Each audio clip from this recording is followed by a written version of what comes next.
início agora a nossa sétima e última apresentação do 15º Seminário Internacional de Arquitetura e Urbanismo da PUC Minas.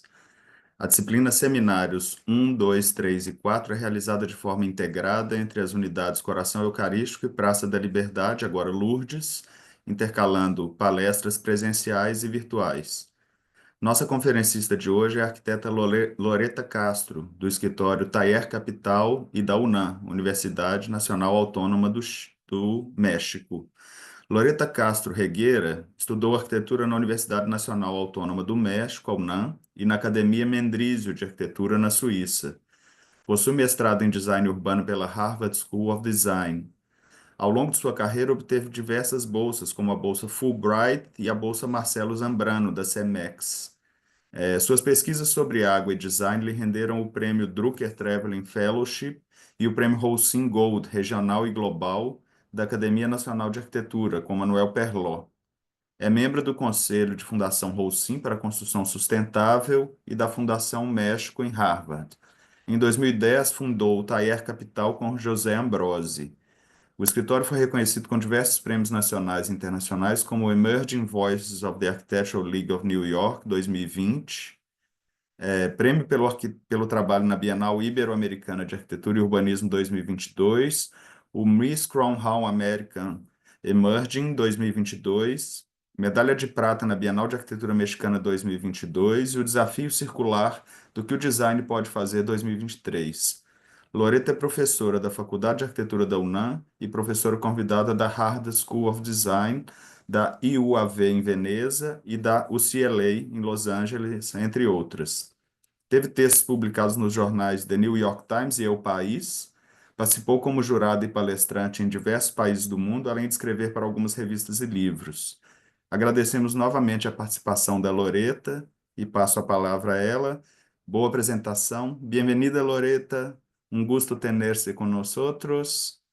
¿Cómo estás? Muy bien, gracias Pedro, boa tarde. Boa tarde. Bueno, y gracias a todos por estar presentes. Es un gusto y un honor poder presentar mi trabajo, el trabajo de mi taller de José Pablo y mío aquí en la Universidad de Minas. Voy a compartir pantalla. Muchas gracias.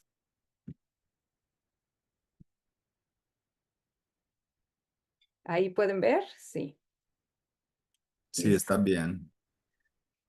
Bueno, esta charla se llama, está escrito en inglés y yo voy a hablar en español para así intentar aminorar la falta de que yo hable portugués y trataré de no hablar demasiado rápido. Bueno, esta charla se llama Retroactivo y tiene que ver con el entendimiento del espacio público como una infraestructura socioambiental. Y es un trabajo que hemos desarrollado durante los últimos años en nuestro equipo, en la oficina. Esta es parte del equipo de la oficina, José Pablo Ambrosi y yo, que somos los que llevamos el taller. Y es un taller que está enfocado en diseñar arquitectura y, bueno, diseño urbano, una práctica de arquitectura y diseño urbano, con un ojo en suturar la ciudad rota. Y a lo que nos referimos con la ciudad rota son a todos estos tejidos urbanos que a veces están fuera de la ciudad, pero que muchas veces también están dentro de los centros urbanos y que de alguna manera han sido desplazados por distintos temas, pero sin embargo tienen vida y siguen estando presentes, y creemos firmemente que la arquitectura y el diseño del espacio es una de las herramientas más poderosas para poder resarcirla. Y lo hacemos a través de sistemas de agua, sistemas de vivienda, y usando a la investigación y al diseño, como les contaba, como las herramientas principales. Esta imagen es de la Ciudad de México, que es la ciudad donde habitamos y la ciudad también donde está nuestra oficina. Y lo que es para nosotros ha sido muy determinante es esta gran transformación de una ciudad que era una ciudad de agua. La Ciudad de México se fundó sobre un lago, a la Ciudad de México del día de hoy, que es una ciudad donde el agua casi no tiene presencia. Sin embargo, el hecho de que la ciudad se haya fundado sobre un lago hace que haya una relación muy cercana con el agua, aunque todos los esfuerzos hayan sido para no tenerla. Y esa situación lo que ha causado son temas y como unas fricciones bastante graves el día de hoy, que tienen que ver con la escasez de agua, que es algo de lo que sufrimos durante todo el año, falta de agua potable en las tuberías y esta necesidad de llevar camiones de agua para llenar tambos como los que ven acá, pero a la vez inundaciones durante la época de lluvias. Esta imagen es de una zona que está dentro del Valle de México que se llama Chalco, que apenas hace un mes estuvo así inundada, con una inundación que duró aproximadamente 3 semanas. Y a la vez, la ciudad, por esta retícula infinita a partir de la cual se diseñó, ha crecido también de manera infinita, tapando las zonas de recarga natural de los acuíferos, como es la ladera de las montañas, y entonces no permitiendo que se infiltre el agua de manera natural. Y por el otro lado, sacando toda el agua a través de tuberías de gran escala como esta, que es el túnel emisor Oriente. Es la tubería más grande que se ha construido en México, tiene 7 metros de diámetro y de lo que se encarga es de sacar cotidianamente el agua del lago. Y en época de lluvias, también el agua de lluvia, pero además mezclándola con las aguas residuales. Y a la vez tenemos ciertos cuerpos de agua artificiales, como este, que es un vaso regulador, es el vaso regulador del Salado, que aunque tiene una imagen pues semi atractiva, la realidad es que este vaso regulador está lleno de agua residual combinada con agua de lluvia y está a cielo abierto, lo que hace que sean espacios de mucha insalubridad. Entonces, ante esta condición, nosotros partimos de la pregunta, de estas dos preguntas. ¿Existe un espacio para el diseño urbano en esas condiciones? ¿Existe un espacio para la arquitectura? Y bueno, nosotros creemos que sí, y nos hemos dado la tarea de hacer una investigación profunda sobre nuestra ciudad, entendiendo cuál era su pasado.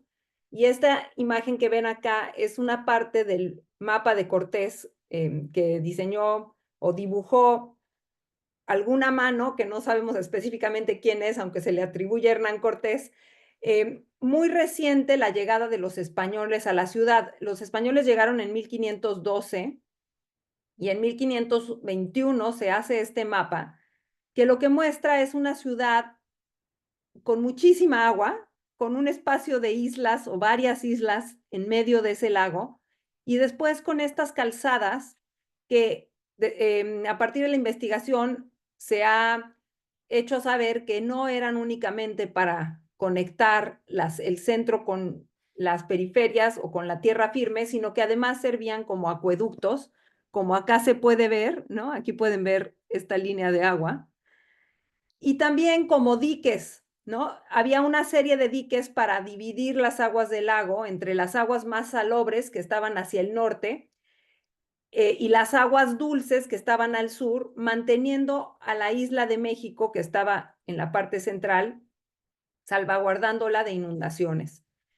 Acá pueden ver una imagen de la Cuenca de México, de cómo era ese sistema de lagos originalmente, que en época de lluvias se hacía un solo cuerpo de agua, mientras que en época de secas se dividía en 5 cuerpos, que les voy a mostrar acá. Nada más denme un segundo porque...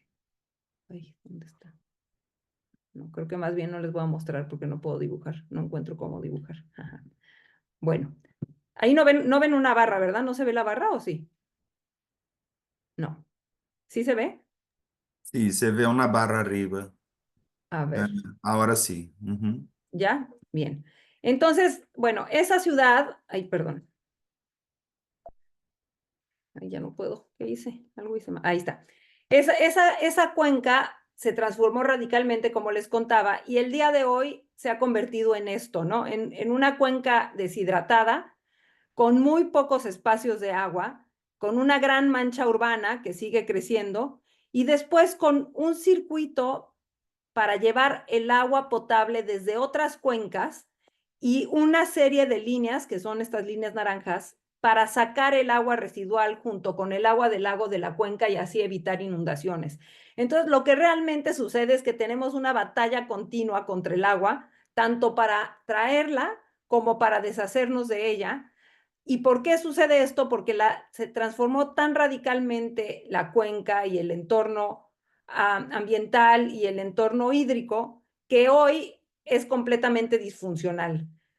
Pero sin embargo, todavía hay algunos paisajes lacustres y algunas zonas que guardan ese espíritu, como esto que es Xochimilco, que está al sur de la cuenca, que es el vestigio que queda de lo que fueron las chinampas, el sistema tanto agrícola como urbano con el que se hizo la Ciudad de México, la Gran Tenochtitlán, o esto que son algunos de los cuerpos de agua que todavía siguen vivos en la zona del lago de Texcoco y que nos hacen recordar, ¿no? O más bien nos demuestran que todavía hay algunas posibilidades para recuperar ese pasado hídrico y para restablecer la relación con el agua.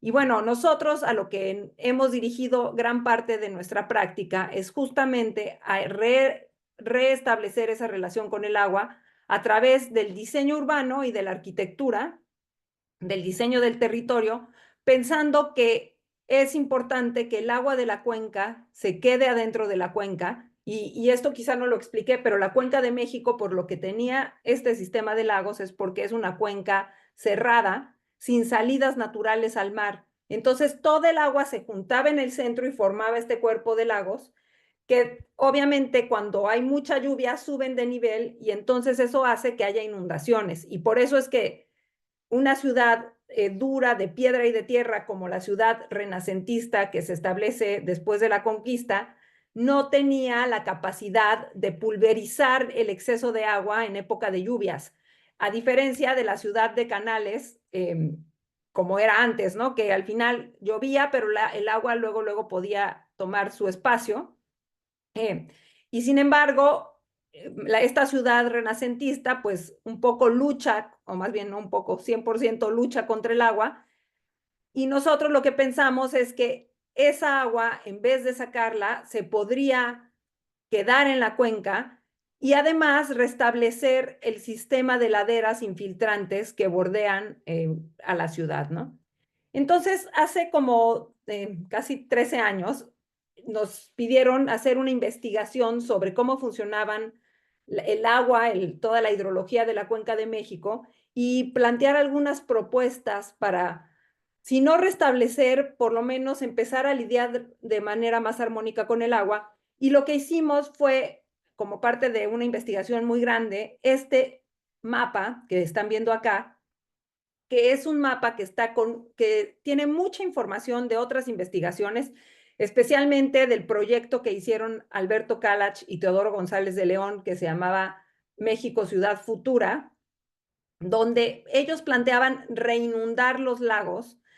Nosotros, aunque no planteamos la reinundación de los lagos porque significaba muchísima inversión y una inversión que no necesariamente se tiene, lo que sí planteábamos era recuperar esas áreas o proteger esas áreas como áreas de mitigación de inundaciones, espacios que pueden recibir agua de lluvia y en época de lluvias tener humedad y en época de secas tratar de mantenerlos libres y después hacer una serie de intervenciones en toda la zona urbana, dependiendo de la ubicación geográfica, tanto para tener espacios de almacenamiento de agua, como estos puntos amarillos, como para poner plantas de agua, de tratamiento de agua, como los puntos rojos, que lo que hacen es, ubicados al final de los caudales de los arroyos, limpiar esa agua para poderla reutilizar y luego crear una serie de represas, que son los puntos CIAN,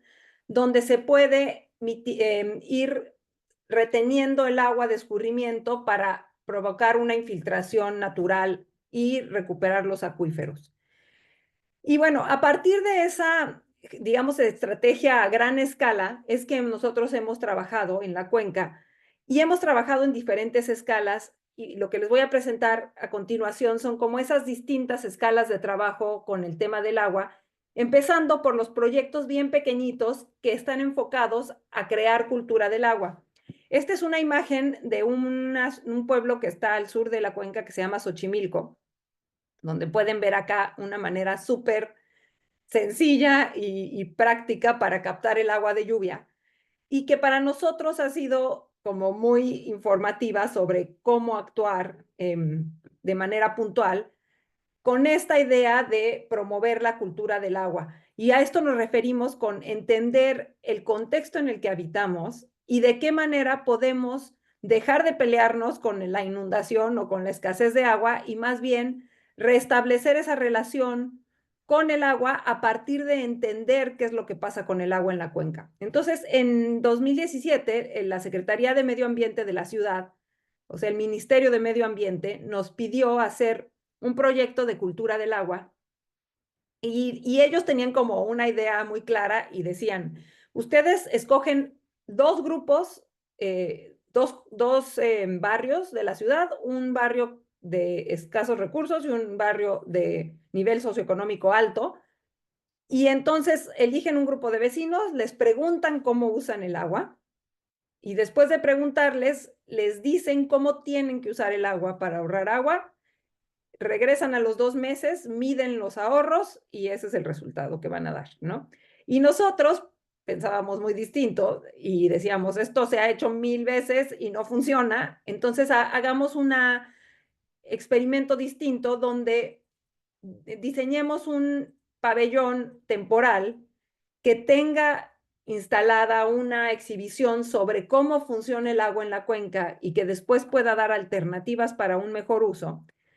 Hacemos un programa de actividades durante las 4 semanas que va a estar el pabellón y lo ponemos 4 semanas en esta colonia, en este barrio de escasos recursos y 4 semanas en el barrio de nivel socioeconómico alto, pero más allá de eso, hagamos que este pabellón también tenga una cubierta que pueda captar el agua de lluvia, almacenarla y demuestre que esta agua se puede reutilizar. Entonces, diseñamos este pabellón con piezas de madera de las que se usan para las construcciones, para la obra, con pedazos todos modulados para que no hubiera desperdicio de madera, que se podía montar y desmontar y que tenía estas mamparas con la información sobre manejo del agua y luego este sistema de captación y filtración de agua de lluvia diseñado por una empresa que se llama Isla Urbana, que se dedican a instalar sistemas de captación de lluvia.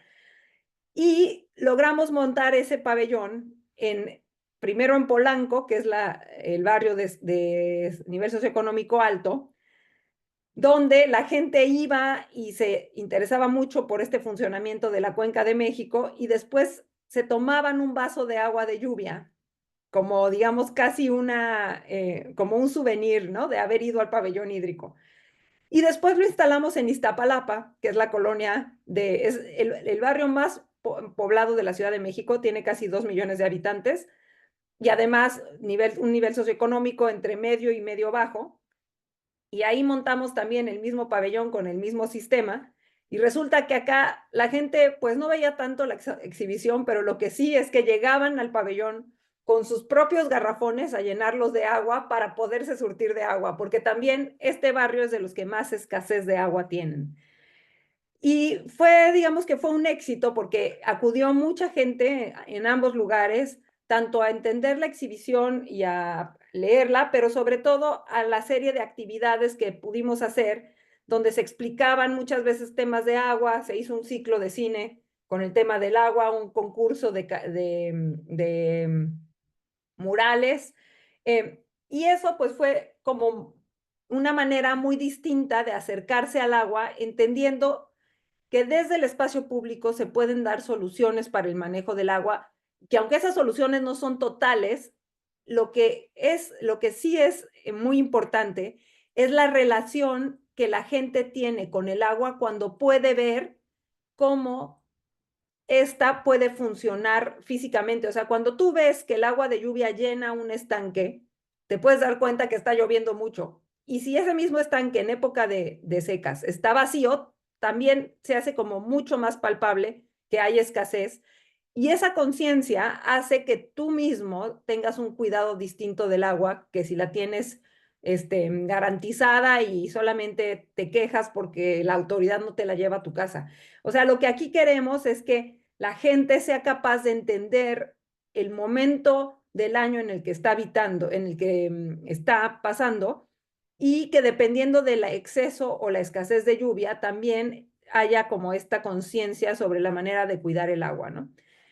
Este pabellón nos llevó a, bueno, más bien fue parte de una investigación larga, o ha sido parte de una investigación larga que está recabada en este libro, que es el libro que se llama La imagen del agua en la ciudad, que habla un poco de las investigaciones que hemos hecho en otras partes del mundo y luego de una serie de dispositivos que diseñamos muy inspirados en el pabellón hídrico y que después nos llevaron a hacer esta exhibición que se llama Ciudades de Agua, que estuvo instalada en la Ciudad de México hace 2 años y como parte de ella, un imaginario que hemos ido creando en el tiempo, que es como un glosario de imágenes de agua que tienen que ver con cómo los seres humanos, a través de la historia, hemos hecho diseño, arquitectura, diseño urbano para tener esta relación con el agua.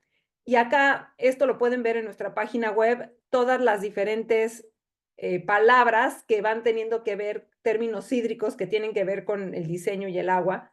Además de una investigación sobre varias ciudades del mundo, de hecho, aquí está Curitiba, ¿dónde está Curitiba? Acá. Una de esas ciudades de agua, de esas ciudades que usan el diseño de la ciudad para hacer un mejor manejo de agua, para evitar inundaciones, para conducir el agua de escurrimiento. Y acá pueden ver algunas imágenes de la exhibición con estos dispositivos que diseñamos que sirven como para instalarse en distintas partes de la ciudad, estableciendo esa relación diferente con el agua, a la vez que sirven para que los ciudadanos tengan acceso al líquido.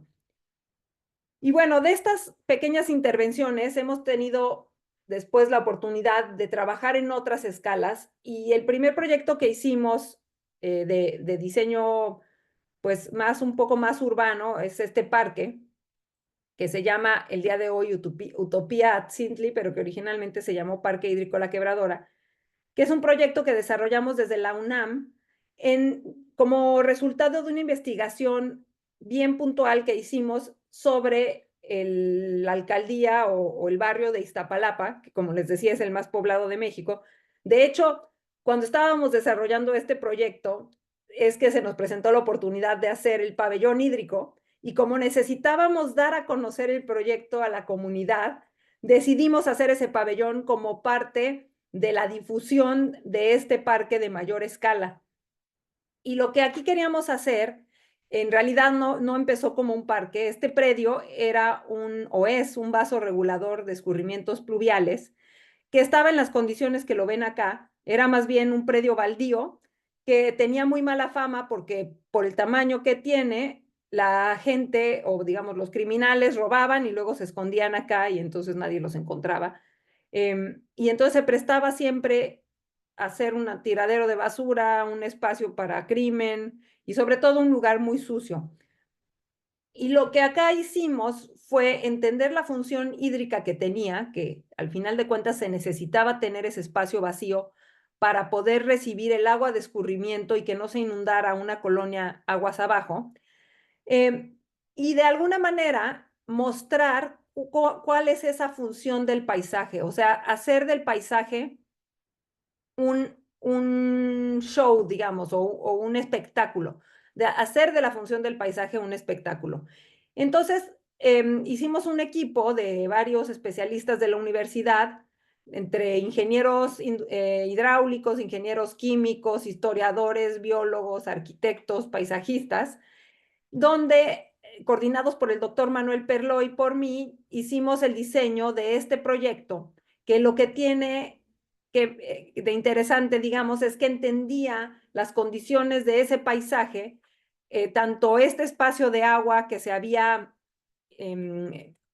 cavado artificialmente con la intención de encontrar los agrietamientos en la roca para la filtración natural del agua.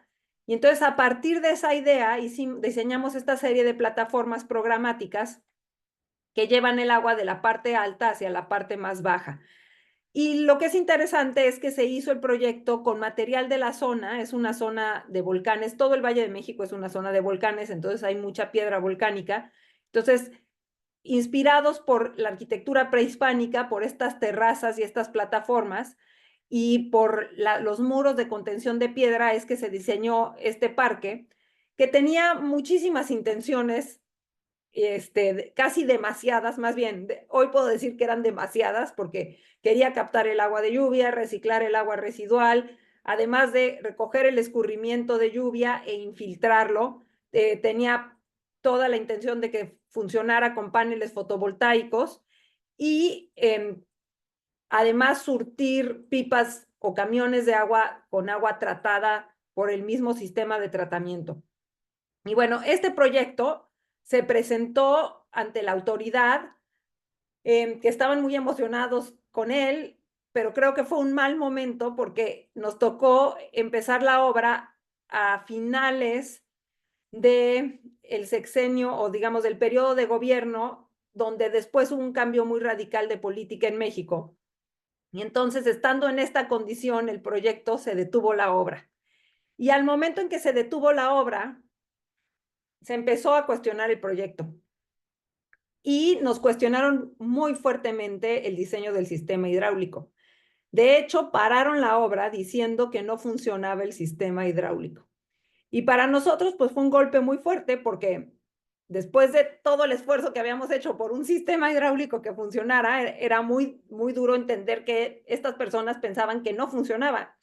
Entonces, en ese momento, el doctor Perlo y yo hicimos como recabamos toda la información que teníamos, porque lo que es aquí importante decir es que el proyecto empezó a diseñarse en el 2012, se empezó a pagar, o sea, se empezó a diseñar como un proyecto conceptual que impulsamos el doctor Perlo y yo en 2012.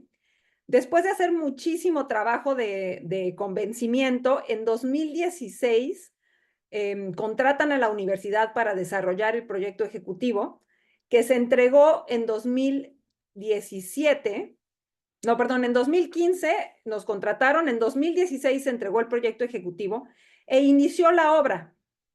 Pero al momento de iniciar la obra, a la universidad no la convocaron ya a hacer la supervisión. Entonces nosotros, que nos hicimos amigos de la constructora, de pronto podíamos ir a ver, pero en realidad no nos explicaban mucho lo que estaban haciendo. Entonces, cuando se detuvo la obra, nosotros realmente no sabíamos qué era lo que se había construido y cómo. Y en ese momento, lo que hicimos fue volver a juntar toda la información que la universidad había entregado al gobierno y llevarla con el sistema de agua local, con el gobierno local y explicarles cómo estaba diseñado el proyecto.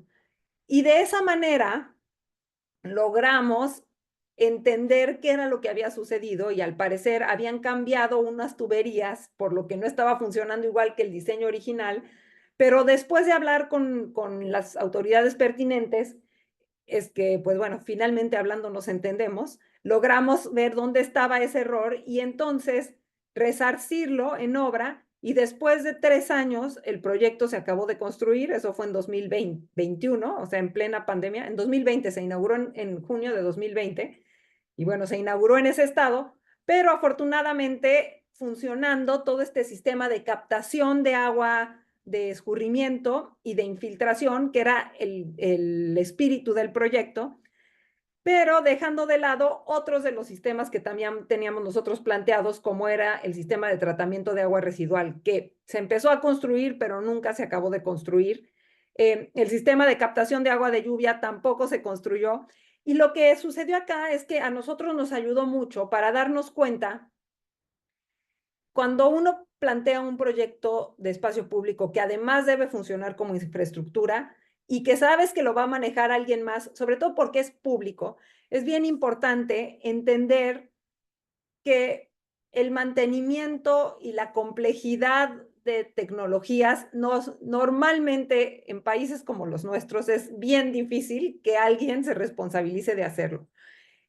Y eso pasó en La Quebradora. Era un proyecto súper ambicioso en términos de manejo de agua y al final lo único que se construyó fue lo que no necesita mantenimiento, que es la captación de agua de escurrimiento y la conducción hacia estos espacios de infiltración natural. El proyecto es un éxito en términos de espacio público. Van 7,000 personas al día a hacer distintas actividades, pero a nosotros nos quedó ese aprendizaje de saber cuando hace un espacio público hasta dónde tiene que llegar la mano del diseñador y la voluntad del diseñador y hasta dónde tienes que más bien aprender a leer el sitio y el contexto en el que estás trabajando. Y eso ha sido determinante para el diseño de los siguientes proyectos que hemos hecho en el taller. Y les quiero presentar que es el Represo Colosio en Nogales, en Sonora, que otra vez nos pidieron acá, en este espacio, que es un represo de agua que contiene el agua de escurrimiento que viene de estas montañas. Esa agua llega acá para no inundar la ciudad.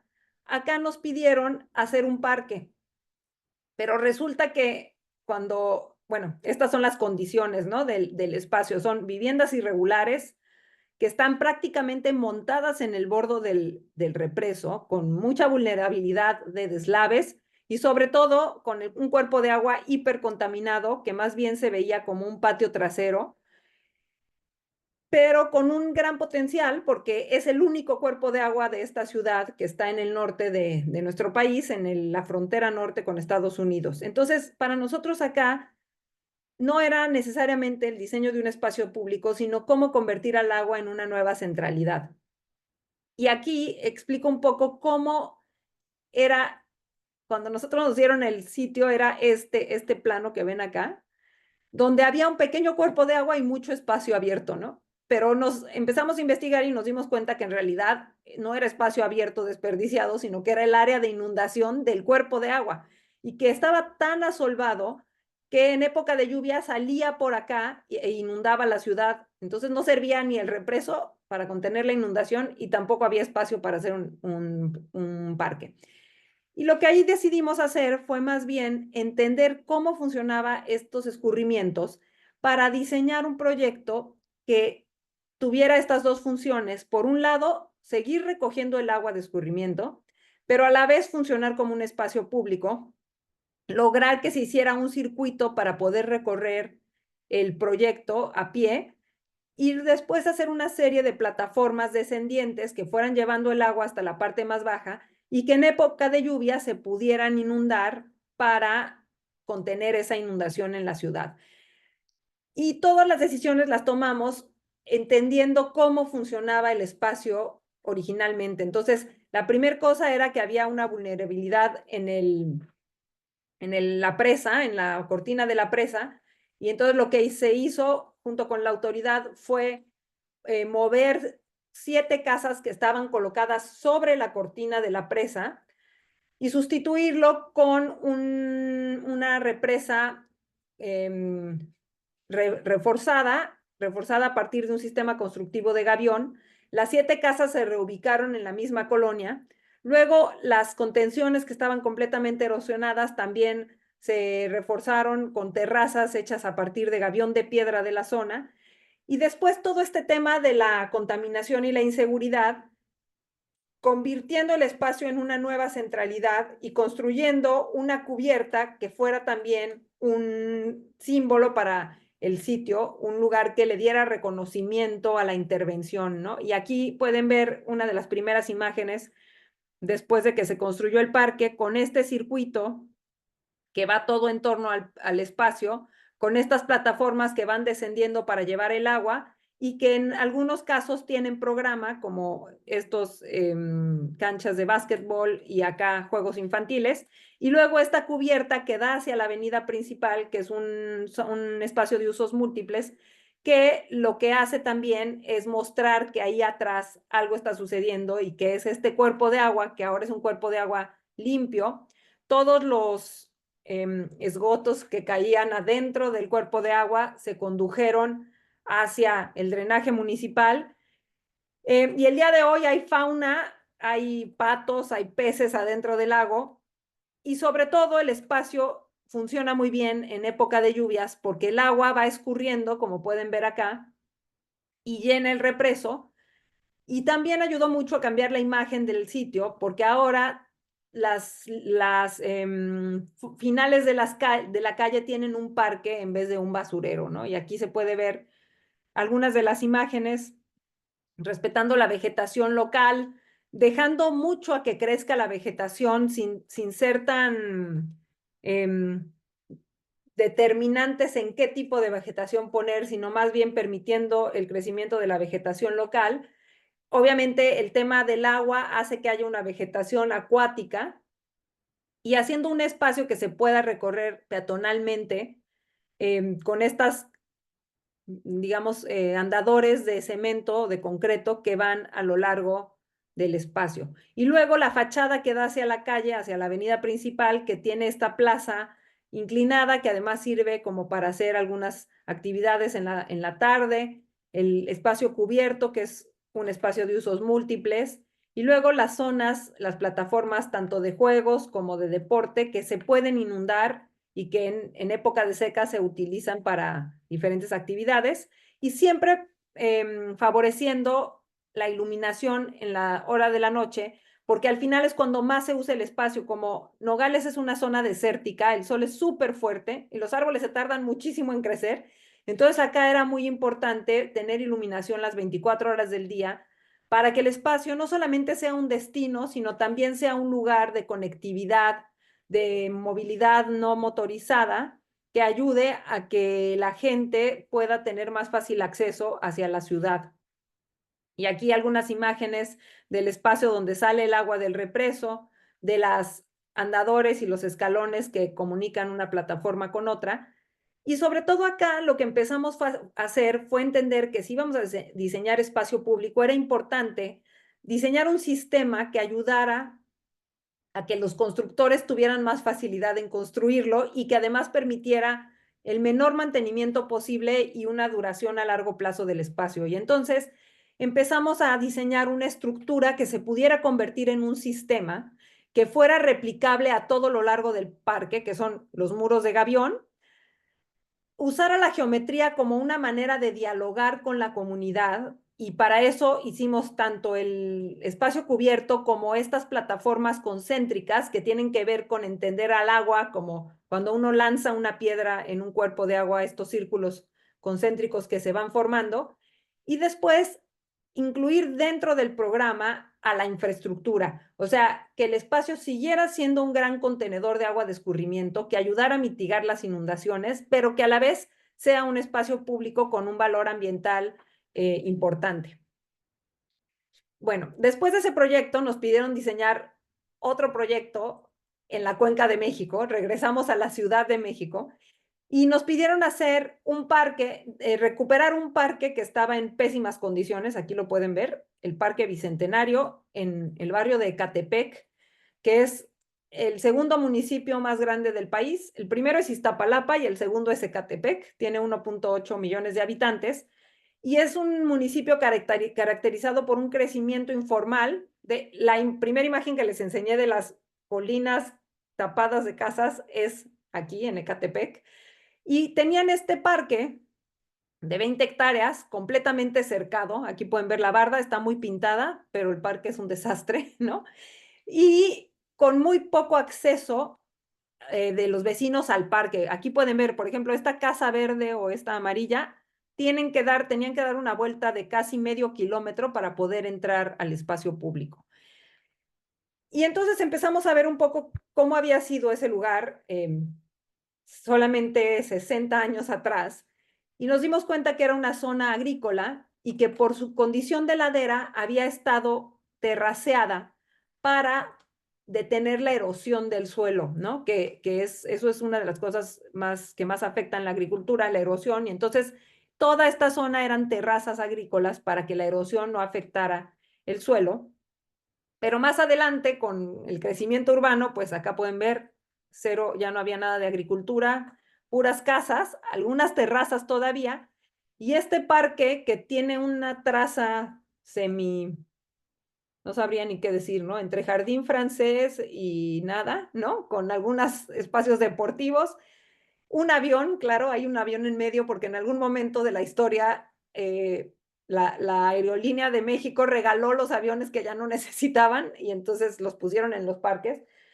Y aunque había varias actividades, estaba muy descuidado. Entonces nos habían pedido recuperar la zona del centro del parque que era la que más se usaba, pero nosotros en el recorrido por el sitio nos dimos cuenta que esta parte del oeste era la más peligrosa y la más vulnerable y la que más erosión tenía. Entonces, lo que hicimos fue plantear un cambio de área y un proyecto que ayudara a contener la erosión o a detener la erosión y a promover la filtración natural del agua, dado que el predio está en ladera, no tiene casas y es el mejor lugar para infiltrar agua al acuífero y recuperar el agua del acuífero. Entonces, viendo un poco a lo que había sido ese sitio, decidimos hacer un proyecto de terrazas descendientes rellenas de un tipo de piedra que se llama tezontle, que es una espuma volcánica. Es una piedra muy porosa y bastante ligera, que en sí mismo la piedra ayuda a contener agua. Entonces, lo que aquí sucede es que cuando llueve y cuando viene escurrimiento de la montaña, el agua se va acumulando en estas terrazas y permanece y se va infiltrando paulatinamente, y cuando las terrazas se satura, desborda a la siguiente, como se ve en este diagrama, ¿no? Entonces, todo el proyecto fue diseñar una serie de terrazas que fueran salvando los árboles que había, retirar el muro que rodeaba todo el parque para poder tener un acceso más fácil al proyecto, al parque, digamos, y a través del mismo parque generar una conectividad entre un lado y otro del barrio, también para que la gente pudiera ver hacia adentro del parque. Y cuando tú estás abajo, pudieras ver hasta arriba y de arriba hasta abajo, y de esa manera generar un poco más de seguridad. Y después aquí pueden ver cómo la ladera que iba bajando, lo que hicimos fue terracearla, creando estos espacios de contención del agua. Y bueno, el proyecto ya construido se ve de esta manera. Recuperamos las canchas que están muy verdes porque son artificiales, no son naturales, pero bueno, aquí ahí están las canchas de fútbol. Salvamos todos los árboles, ¿no? O la gran mayoría de los árboles. Y de hecho las terrazas se van moviendo según están los árboles en el predio. Entonces se quiebran cada vez que hay un árbol. Y luego se hicieron estas calzadas que pueden ver acá, que conectan el lado norte con el lado sur. Todo el parque se puede circular, hay una trotapista que le da la vuelta y aquí se ve cómo el espacio que antes tenía una barda, el día de hoy no la tiene y se vuelve 100% accesible para todos los vecinos que viven junto. Pero además, estas calles, por ejemplo, como esta, que tenía un muro antes, el día de hoy está completamente abierta hacia el parque y promueve pues esta cultura local que muchas veces se hace a escondidas y en la noche, y acá más bien toda la intención era abrir el parque y acoger lo que sucede en ese barrio. También diseñamos esta torre, según esto de vigilancia, pero ya sabíamos que no iba a haber ningún vigilante porque no hay dinero para la policía. Y entonces lo que hicimos fue un mirador en la parte alta de la torre para que cualquiera pueda subir y mirar, pero además ver qué pasa y que la gente sienta que le están viendo, que es bien importante. Lo mismo con los sanitarios, recuperamos la estructura original y los abrimos, los hicimos completamente permeables en términos visuales y de ventilación, tanto para que se sepa que hay alguien adentro y alguien que está adentro pueda gritar en cualquier caso, y a la vez para no necesitar más ventilación y reducir el tema de mantenimiento. Aquí se ven las terrazas desde abajo hacia arriba. Aquí donde está la gente es la cancha de fútbol. Luego diseñamos estos kioscos también para permanencia, una serie de programas en las calzadas que conectan el norte con el sur, como los juegos infantiles, que están diseñados también para que duren, que no requieran de mantenimiento. Aquí uno de los kioscos. Y después de la primera etapa, que es esta que ven acá, nos pidieron hacer el proyecto completo del parque. Hicimos primero 8 hectáreas y después completamos con otras 12 y se hizo el proyecto completo que originalmente querían. Aquí está el avión, ¿no? Y lo que eso fue muy afortunado es que en ese momento logramos también trabajar con un escurrimiento de agua que venía de la montaña y hacerle un espacio adentro del propio proyecto para la captación y retención de ese escurrimiento, en vez de que se fuera al sistema de drenaje.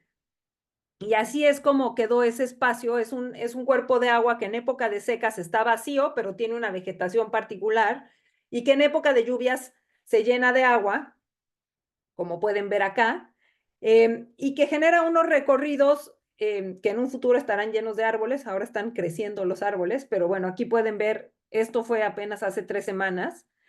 Y después incluimos mucho otro programa que los mismos vecinos nos solicitaron, específicamente este, que es un lienzo charro, en un espacio para el deporte equino, la charrería, que en México es súper famoso, pero sobre todo en este barrio es el deporte oficial. Y nos lo pidieron los vecinos para poder desarrollar ese deporte, pero además un skate park para todos los jóvenes, un campo de béisbol, y luego todos estos recorridos a la sombra, específicamente estos que iban en el borde con las calles que llegaban al parque, que antes estaban bardeadas, que hacían unos lugares de mucho peligro. El día de hoy son jardines y son formas de conectar adentro del parque, pero como están completamente abiertos, pues en realidad se genera una conectividad pública todo el tiempo, todo el día, ¿no? Y aquí, ya que se había acabado esa primera parte, regresamos, ¿no? Hace poco, como les decía, y así es como las terrazas se ven en época de lluvias. Estas son las terrazas de la primera etapa.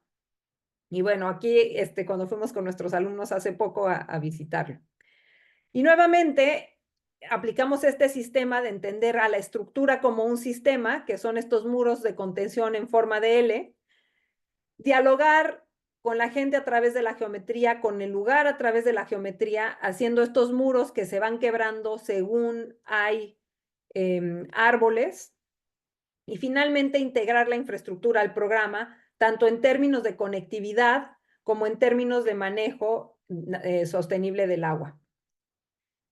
Bueno, este es el último proyecto. Bueno, son 3, pero están todos en el mismo lugar, que es un pueblito que está al norte de la Ciudad de México, que se llama San Lucas Holox. Es un pueblo que estaba antes al borde del lago, como, bueno, acá no se ve el lago, pero está aquí al norte, y aquí estaba una de las lagunas. Y aquí se hizo el nuevo aeropuerto y se bloqueó todo el acceso del agua a la zona del lago, porque el aeropuerto ahora está sobre lo que era el lago. Y entonces se causan estos encharcamientos, pero además es un pueblo que tiene muchísima historia, porque resulta que es el primer lugar al que llegó el primer azteca que entró a la cuenca de México, porque los aztecas no eran originarios de la cuenca, sino que venían desde el norte. Y aquí es donde llegó el primer guerrero, que no se dice azteca, se dice mexica, pero son más conocidos internacionalmente, se les conoce como aztecas, aunque son los mexicas. Aquí llegó Xolotl, que fue el primer mexica que entró a la cuenca de México, y por eso el pueblo se llama San Lucas Holox. Tenía un centro ceremonial importante que durante la colonia se sustituyó con esta iglesia. Es una iglesia del siglo XVII, y con estas ermitas que el día de hoy, bueno, cuando lo encontramos estaban prácticamente, más bien este está en la calle, ¿no? Ya era así como la ermita, la salvaguarda solamente un pequeñito pretil, y está un poquito mejor, pero en realidad el pueblo le cruzaba por encima, y hay como una pérdida de identidad, sino pérdida, como una degradación de la identidad del pueblo. Entonces, para nosotros era importante un proyecto que ayudara a restituir esa identidad. Y empezamos por analizar las áreas peatonales en el centro del pueblo, que son estas que están acá, unas cuantas banquetas súper delgadas, esta plaza, que es y esta, ¿no? Que es la ermita que está ahí en medio de la calle. Esta es la escuela primaria, que no tiene acceso, o sea, este es el acceso de la escuela primaria. Por aquí entraba un coche, dejaba al niño y el pobre niño entraba casi que aventado a la escuela. Y entonces lo que planteamos fue, en principio, hacer todo peatonal, ¿no? Nuestra primera idea era que la escuela diera un espacio de su terreno a el pueblo para hacer un acceso digno a la escuela, pero además hacer todas las calles peatonales. Ahora, esta idea, que según nosotros era la mejor, pues resulta que al pueblo no le gustó, porque ellos estaban acostumbrados a pasar con sus coches y con sus camiones de carga por el pueblo, y eso de que los moviéramos no les parecía nada bien. Y entonces hubo una serie de batallas y diálogos, más bien diálogos y batallas, pero que no se dieron de la mejor manera, digamos, porque se dieron ya que la obra estaba en curso, que no es lo ideal, pero al final sí es, o sea, al final lo ideal es dialogar cuando todavía hay posibilidad de trabajar, ¿no? Y durante varias, reuniones a las que iba José Pablo y siempre regresaba o preocupado o dañado, de alguna manera afectado, resulta que logramos llegar al punto en el que se hizo un híbrido entre lo que planteábamos los arquitectos y lo que necesitaba una facción del pueblo, donde se hizo una movilidad compartida, aunque un pavimento único. Y entonces de esa manera los coches y los camiones, sobre todo los camiones que eran los que nosotros queríamos quitar, pueden seguir pasando, pero entras a una zona que tiene toda la misma estética y es una estética peatonal. Y de esa manera logramos que se pudiera hacer una unificación de toda la zona centro del pueblo y que en realidad la plaza no fuera nada más esta, sino que se convirtiera en toda esta, una plaza que rodea a la iglesia. Y además, teniendo esta plaza de acceso a la escuela, que para nosotros era muy importante para poder darle seguridad a los peatones y a los niños que llegan, ¿no? En términos de agua, hicimos una serie de escalonamientos en la misma plaza, que acá pueden ver, así era antes, y se fue escalonando la plaza para bajar la velocidad del agua, porque también todo el pueblo está en una pendiente, que aquí pueden ver cómo se fueron construyendo esos escalones, y llevarla hasta una zona donde se pudiera ir almacenando, que aquí pueden ver algunas de las rejillas. Hay una aquí, otra acá, que esas van llevando el agua y la recogen para llevarla a una zona en el pueblo, que está más abajo, que ahora les voy a mostrar. Pero lo que ayudó eso fue a darle unidad a toda la zona céntrica, a crear espacios más dignos para los elementos de identidad, y haciendo también espacios para la movilidad, tanto para los débiles visuales como para la gente que necesita ir con carriola o silla de ruedas, y permitiendo una movilidad compartida de todos los medios, ¿no? De vehículos, bicicletas y camiones.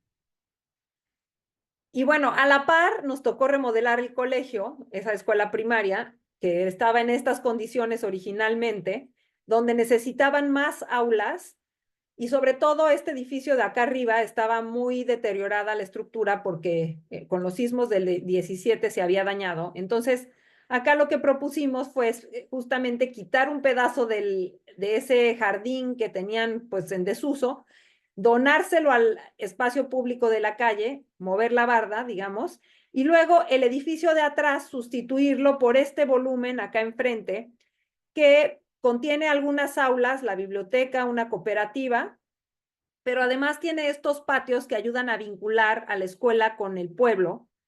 Y luego crecer los edificios originales que eran estos, agregarles a todos un aula más y unos sanitarios que les hacían falta en la escuela. Todo con el sistema constructivo del pueblo, que son estos muros de piedra, de roca volcánica, porque otra vez estamos en esta zona de volcanes y como vieron, hasta la iglesia está hecha de piedra. Entonces, conservar ese sistema constructivo, usar todos los techos para captación de agua de lluvia. Y aquí pueden ver esa plaza a donde llegan los papás y dejan a sus hijos. Y después esta que era la fachada original, que se convirtió en esto, en las aulas, con estos patios que permiten esa comunicación con la calle, y adentro su espacio para fútbol y zonas de juegos. Acá la cooperativa, el corredor del nuevo edificio y bueno, los salones, que son salones de piedra, hablando un poco de este refuerzo de identidad. De hecho, en esta imagen pueden ver cómo estaba construido antes aquí y luego lo que se agregó con este un poco distinto tipo de aparejo, ¿no? Y bueno, el espacio funciona, ya no vienen avenidas de lluvia, la lluvia va mucho más ligera, la gente puede caminar mientras llueve.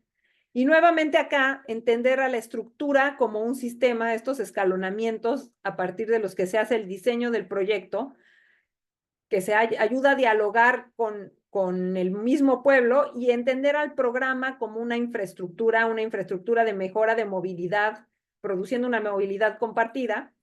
Y después, este espacio que ven acá, que es a donde va toda el agua de lluvia que viene de la escorrentía.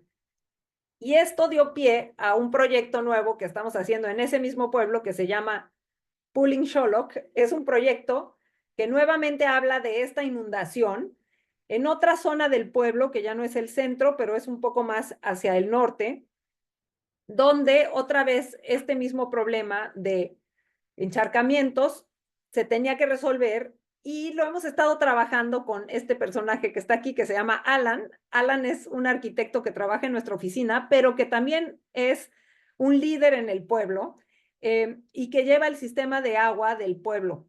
Entonces, Alan es el que nos dijo, oigan, está sucediendo esto, ¿por qué no hacemos una propuesta para contener esta inundación? Y en ese momento no teníamos dinero ni posibilidades y lo que le dijimos fue, bueno, vamos a hacer unas estrategias y pues vemos cómo las puedes aplicar, ¿no?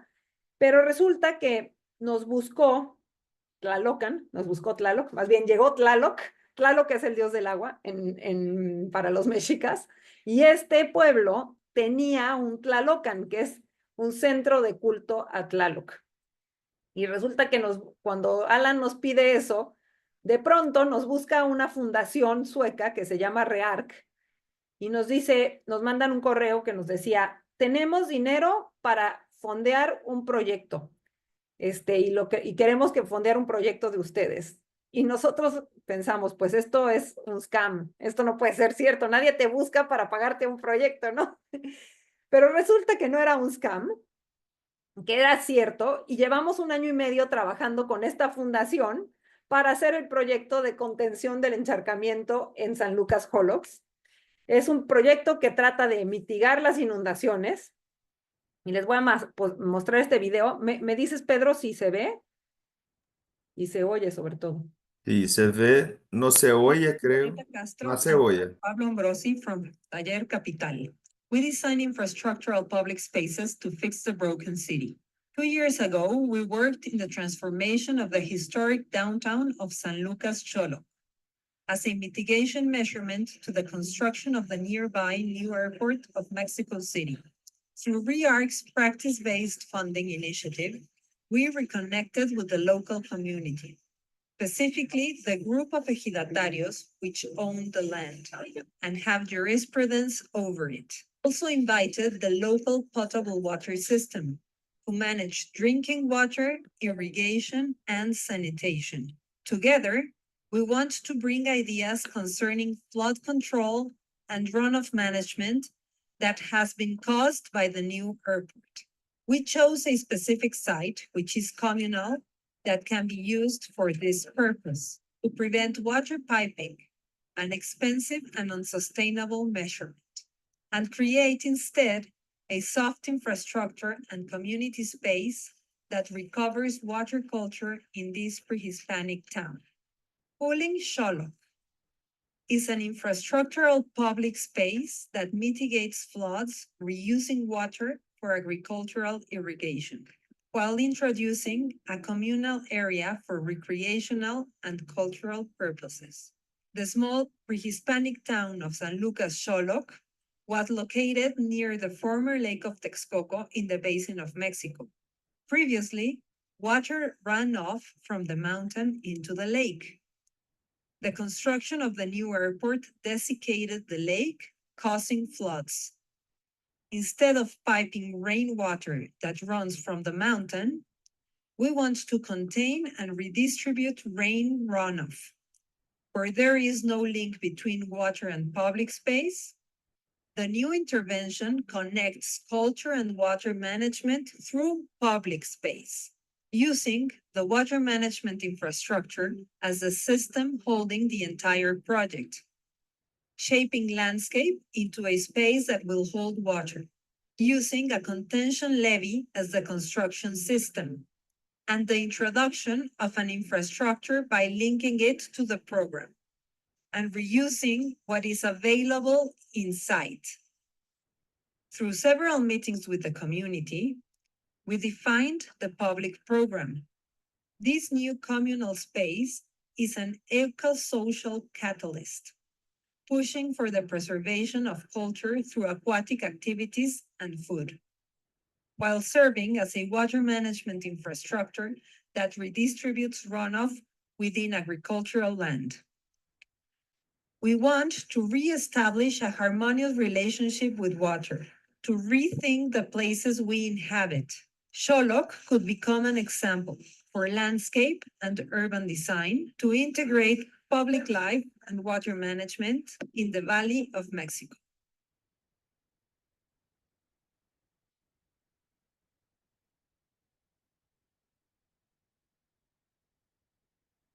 Bueno, y este proyecto pasó ante un consejo para decidir si se podía o no fondear con ese video que les mostramos.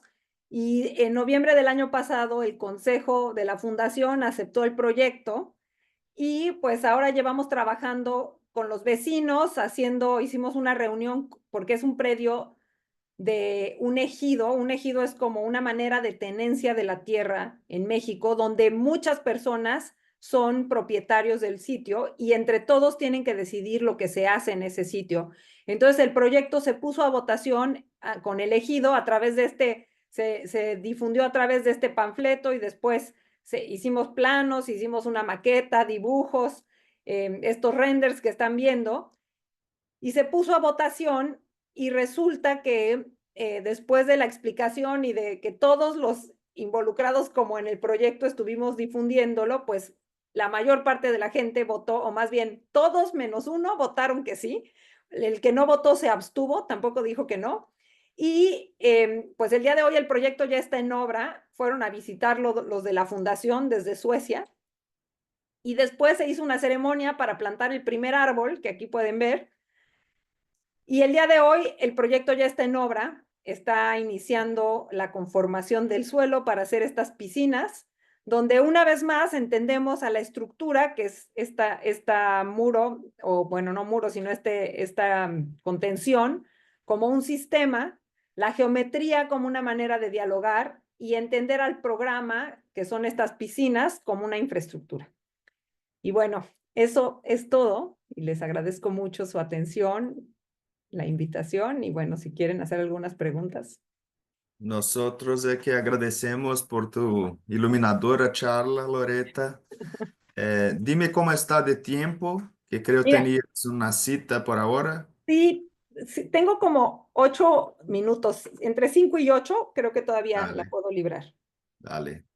Pessoal, quem estiver aí na plateia, agora vocês podem se desmutar, quem quiser.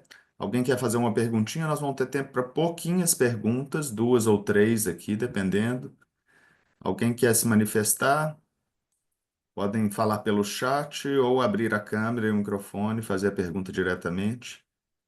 Enquanto isso, começo eu. Bueno, Loreta, mientras la gente supera la timidez y hace tus preguntas, bueno, primero para mí es siempre muy fascinante, muy impresionante saber más de Ciudad de México, su escala y sus problemas que son ciertamente rectos, brutales. Y me encantó mucho ver cómo ustedes enfrentan esto. Me ha captado de su charla algunos conceptos. Por ejemplo, se empieza diciendo de la ciudad rota, que a mí me acuerda un poco del concepto de junk space, Ujú. que Rencujas coloca, pero claro, transpuesto a nuestra realidad latinoamericana también. Y el tema también de la acupuntura urbana, que creo puede derivar de Jaime Lerner en Sí. Curitiba, creo yo, que trae, que es muy claro en su presentación, la visión sistémica de visión de la ciudad, de la infraestructura con espacios públicos pensados en conjunto y no aisladamente, que es súper interesante. Creo que es muy importante para nuestros estudiantes comprenderlo, ¿no? Ujú. Eh, una pregunta que tengo es, ¿cómo identifican estos puntos clave? Porque si hacemos esta analogía con la acupuntura, hay que encontrar los puntos ciertos que se van a resultar en un efecto multiplicador de una acción que es muchas veces localizada o chica, ¿Cómo se identifican estos, vamos a decir, los chakras de la ciudad donde se puede actuar y que se logre este efecto multiplicador y sistémico que esperan? ¿Cómo identifican estos puntos? Es una gran pregunta y sí, muy informados tanto por Jaime Lerner, por Curitiba, hemos hecho una investigación profunda de Curitiba, por el Young Space de Rem Koolhaas, que sí, está como traspolado, como estos sitios que parecen sin solución, cómo se convierten en las grandes oportunidades, y creo que en América Latina tenemos muchísimas, ¿no? ¿Y qué es lo que hemos hecho para encontrar los sitios? Hay una importante colaboración multidisciplinaria. Eso es fundamental porque pues, los arquitectos no podemos resolverlo todo, pero somos muy buenos para coordinar a distintas disciplinas. Y entonces, por ejemplo, el primer proyecto que hicimos, que es este de la quebradora, trabajamos, Manuel Perló, que él es economista y planeador urbano, con un equipo de urbanistas y otros personajes, y lo que hicimos fue una investigación bien completa de todo Iztapalapa, buscando sitios que tuvieran potencial para hacer proyectos. Y encontramos 20 sitios. Y de esos 20, el que nos pareció más poderoso fue este de la quebradora, por el lugar en el que estaba, porque tenía todo el tema de movilidad ahí junto, era un espacio de captación de agua. Y entonces decidimos plantearle nosotros a la autoridad trabajar en ese sitio. Y yo creo que también por eso nos costó tanto tiempo llevarlo a cabo, porque al final no era solamente, o sea, nosotros pedimos el proyecto, no nos lo comisionaron, sino que llegamos para convencerlos que se podía hacer un cambio de manejo de agua, un cambio de percepción, y al final decidieron sí experimentar tal cual, o sea, nadie estaba seguro de que esto fuera a funcionar, pero lo que es muy bonito de ver es que el día de hoy, después de 7 años de que se empezó la obra, hay un programa de gobierno que se llama Utopías en Iztapalapa, que está fundamentado en mucho del trabajo que hicimos nosotros para ese proyecto. Entonces, al final, son proyectos que creo que cuando están bien planteados desde esta investigación multidisciplinaria, tienen mucha posibilidad de replicarse, ¿no? Y luego, todos los demás proyectos son sitios que determinó un grupo de geógrafos y sociólogos que vienen de la Secretaría o del Ministerio de Desarrollo Agrario, Territorial y Urbano de México, donde el grupo definió cuáles eran los lugares donde había que actuar y luego nosotros ayudamos como a hacer la selección fina, ¿no? O sea, como ustedes pueden ver, por ejemplo, en el de Nogales, que es el cuerpo de agua grande, el proyecto era hacer un parque, nada más. Y nosotros les planteamos, no podemos hacer un parque sin controlar el cuerpo de agua, tiene que ser un solo proyecto, ¿no? Entonces hicimos todo.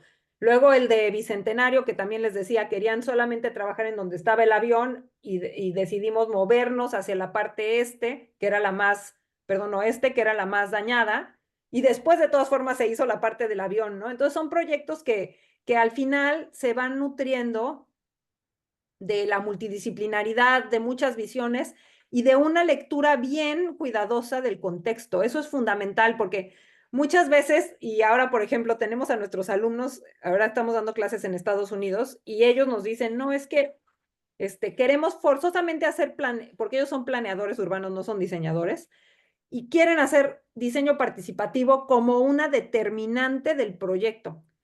Y en el caso de ellos, pues es muy difícil porque ellos están en Estados Unidos y el proyecto está en México, ¿no?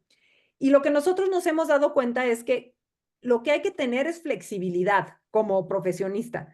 No solamente, o sea, no hay metodologías cerradas ni rígidas, sino que tiene que haber muchísima flexibilidad en cómo abordas un proyecto, porque en muchas ocasiones, por ejemplo, en el proyecto de Nogales, justamente era un proyecto que nos comisionó el gobierno y que lo teníamos que entregar en 3 meses, el proyecto ejecutivo. Nosotros no participamos en ningún proceso de socialización. La autoridad lo hizo, pero sin proyecto. Ellos llegaron y hicieron una socialización a la que a nosotros no nos invitaron, pero lo que valió mucho la pena ahí fue entender el lugar en el que estábamos trabajando, ser como muy cuidadosos. El día que fuimos a visitar el lugar, las 2 veces que estuvimos ahí, ser súper cuidadosos en leer, en entender qué era lo que no funcionaba, cómo era el sitio, cómo vivía, de dónde venía la gente, o sea, hacer un análisis muy, muy, em, como muy, muy sensible del lugar y luego un análisis obviamente con información, pero la visita al sitio y poderte empapar de lo que está sucediendo fue fundamental para poder desarrollar un proyecto en el que no hubo participación ciudadana, por ejemplo, ¿no? Entonces Ajá. creo que hay que tener esa flexibilidad. Cuando hay participación es increíble y se pueden hacer cosas muy buenas y cuando no hay, también se tienen que hacer cosas muy buenas. Entonces es como de verdad tener como mucha sensibilidad, ¿no? Finalmente yo creo poder leer y ser como muy fiel a lo que estás viendo y no a tus voluntades personales. Perfecto. Perfecto. Este se sembla mucho en los proyectos que mostraste, esta sensibilidad en la mirada. Entonces creo en el resumen como se departe por informaciones captadas en el geoprocesamiento, por tapas y de informaciones que se van cruzando, y al llegar al local, la sensibilidad de la mirada del arquitecto para un ajuste fino de elegir qué vamos a hacer, dónde intervir y cómo intervir, ¿no? Temos uma pergunta de Marcos. Marcos, você quer abrir a câmera e fazer sua pergunta ou prefere que eu leia aqui? É, Que tú bueno, como estamos apurados, lá vou eu ler eu. É, listo. ele pergunta, Marcos Lourenço, arquiteto, amigo nosso, colega, le gostaria de saber como surgem as oportunidades para hacer os projetos de espaços públicos e como se dá esta relação com a esfera pública e política. Sí, gracias, Marcos. Mira, el primer proyecto que hicimos, el de Quebradora, nosotros lo buscamos desde el doctor Perló, que es el que fue co-coordinador conmigo de este proyecto, es como súper hábil en términos de encontrar a las personas con las que hablar. Entonces, a él lo habían buscado para hacer propuestas de agua en la alcaldía de Iztapalapa, pero no eran proyectos, eran propuestas desde un lugar mucho más teórico y académico. Uhum. Pero al momento de nosotros plantear todo, el doctor y yo como decidimos, bueno, hagamos proyectos, no propuestas solamente, sino que esto acabe en una construcción. Y entonces empieza toda esta labor de acercarse a la autoridad, convencerlos, explicarles, que fue muy larga, duró 4 años de estar hablando con cualquier tipo de fundación, autoridad, que pudiera ayudar a detonar los proyectos y al final se detonó ese primer proyecto. Y yo creo que cuando logras hacer uno, los demás vienen en cadena porque ya se ve que puedes, ¿no? Entonces, todos los demás han sido solicitados por el gobierno federal dentro de un programa que se llevó a cabo el sexenio pasado que se llamaba el Programa de Mejoramiento Urbano.